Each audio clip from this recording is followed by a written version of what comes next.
I took this one because I like the yellow bulls. I feel she was a fun person. Most teenagers love digital media and messing around with computers. These refugees and new arrivals to the UK are no exception. At this stage they have very little English. But here in central London they're developing communication skills and expressive language with the help of IT and some committed teachers. Watching the pictures, any words that come into mind.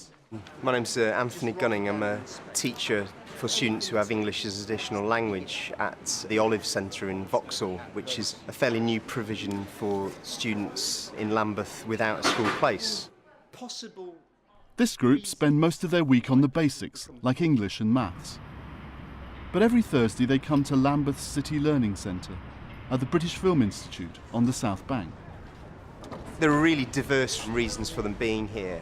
So it's very nice for them to come to such an interesting environment as the BFI, having fun, but at the same time learning new and excellent skills that they might not have had access to in their home country. We have Nadine, whose parents are originally from Guinea-Bissau. We have a Colombian girl called Maria. We have José and Miguel, who come from the beautiful island of Madeira. Dominic, who came over from Jamaica. Young man from Sierra Leone called Bai, who's been here for less than a year. Carla, who comes from Bolivia. A young man from Somalia called Hassan. And Hamid, who came over from Afghanistan about a year and a half ago. So they're being exposed to another side of the education system, which perhaps they might not have had without this opportunity. Right, guess what? We have our assessment date booked in on the 19th of June. So we've got 3 weeks to create our work. I mean, Lambeth City Learning Centre is a digital centre, so we're promoting the use of digital media. So when they come here, they get to go crazy with all the equipment that we have. They're not fazed by it. I think it's second nature with young people today. A couple of years ago, we were approached by the Ethnic Minority Achievement Team in Lambeth, and they wanted us to put on a course for new arrivals and refugees, helping those students who probably have very little English, and certainly most of them never touched a computer before, to give them some basic technology skills.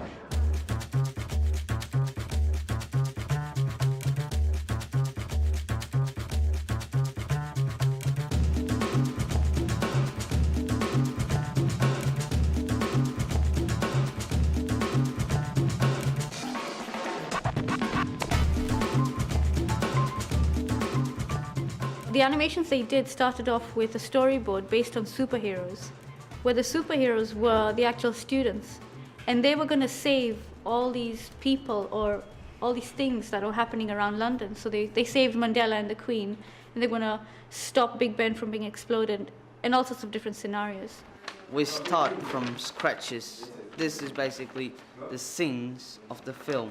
We had to go out to take pictures of the river, the ice cream truck. I imagine what should I do with those pictures.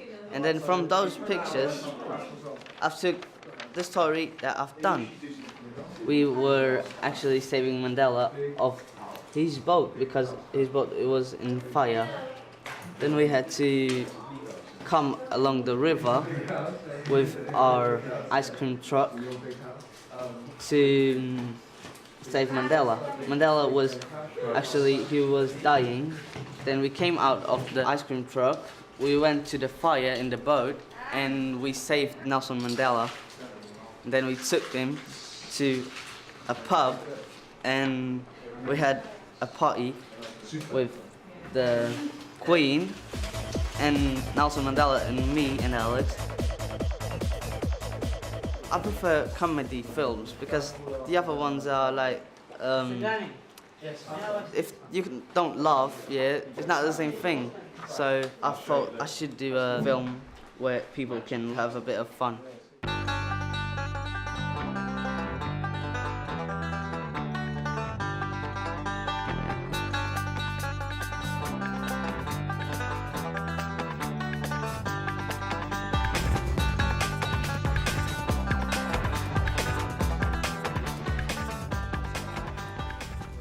This group are making credits for their animation.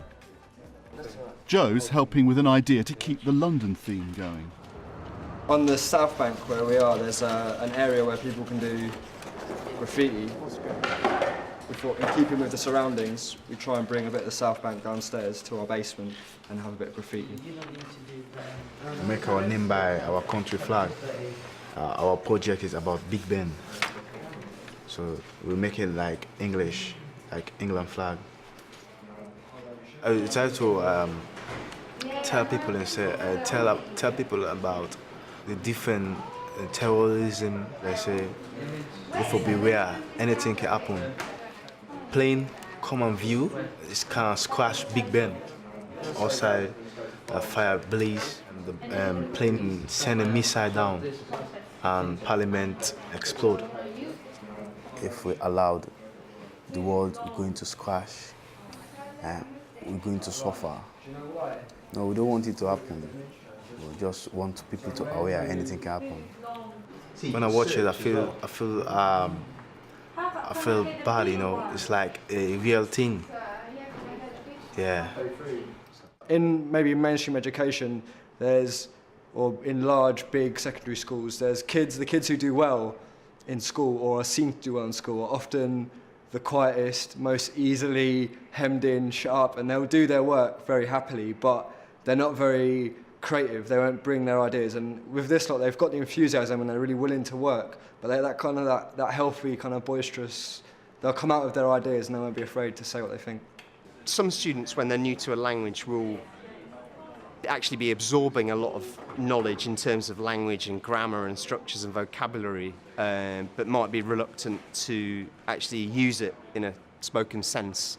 And I'm convinced that this offers such a relaxed, pleasant, positive learning environment that it really encourages people who are new to the language to really begin to express themselves. Taking pictures of people to see how they dress. The white jacket, it's nice. The shoes. I want to put a video, like section 1, young people, section 2, adult people, section 3, what do you say? Old people. Old people. I took this one because they are close for job, smart person.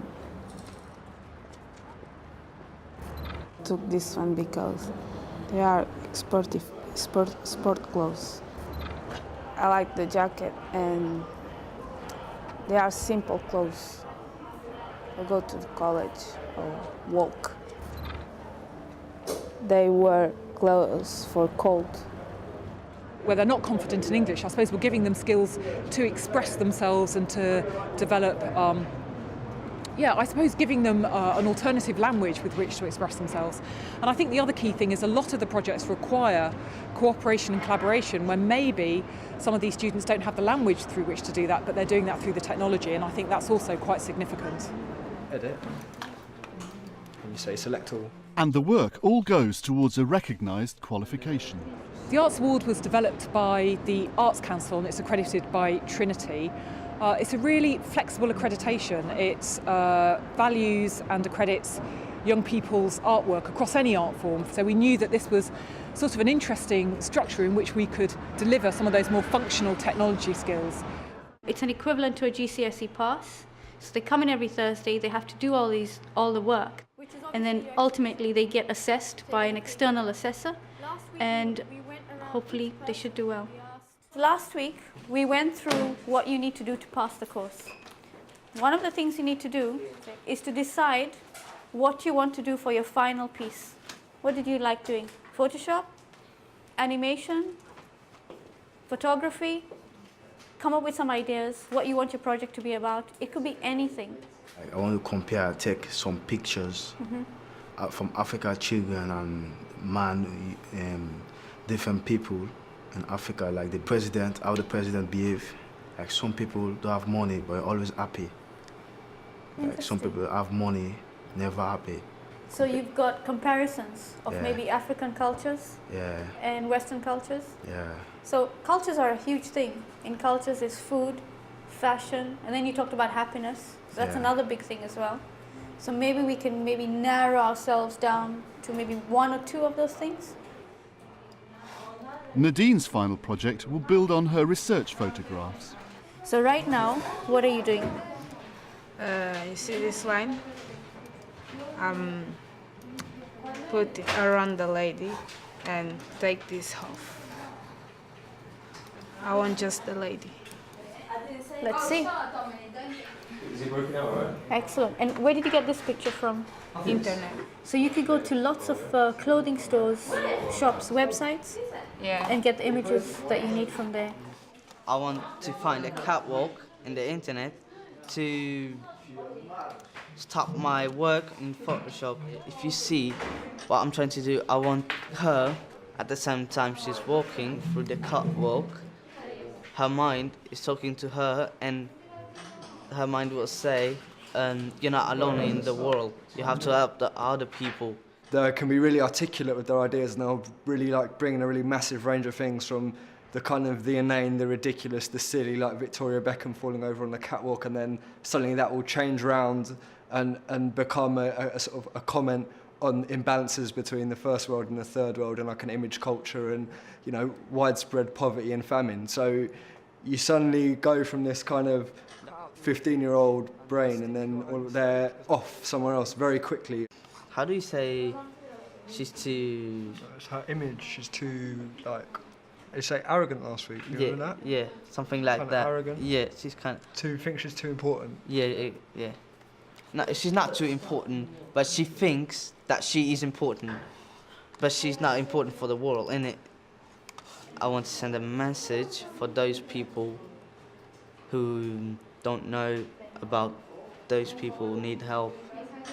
They have different things going on in their lives. They also have different experiences that they've probably been through that we're not aware of. So we just need to go gently with them and be aware that there's more going on. If I came here, I don't achieve nothing, I go back to Sierra Leone. No one will look me, and no one will say a word to me like, this person not serious. Yeah, you don't want to do something you have to do. And you can ask any younger person to play in computer all day is fun than sit and you listen to teacher and whatsoever. So I just have to grab my opportunity at this time when I'm young, not when I'm old. They're really honest, genuine people. They've got a real enthusiasm that other students that you work with in more mainstream education, you don't always find that level of enthusiasm, and that's something that I really enjoy working with this group.